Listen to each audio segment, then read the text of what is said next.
It's primarily used as a teaching collection. This way the students can handle all the species and how to identify different species in Virginia.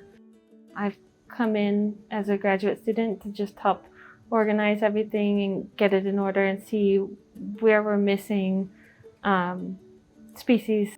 We're extremely fortunate in the Department of Fish and Wildlife Conservation to have this teaching collection that really has been put together through years of work of faculty members and graduate students. It gives our students the opportunity to have hands-on learning. And that's, really in the College of Natural Resources, that's one of our great features I think that we have. We're trying to grow the collection.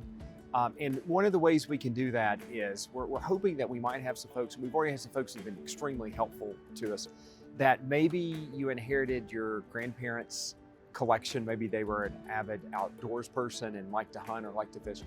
And if there's folks like that, we would love to look at the collection. We can't guarantee that we can use everything. It's good because now there's a lot of resources online for them to see, like 3D scans from other museums and everything like that, but I don't think it necessarily is the same as being able to hold something in your hands and see the actual size of it and all the different nooks and crannies.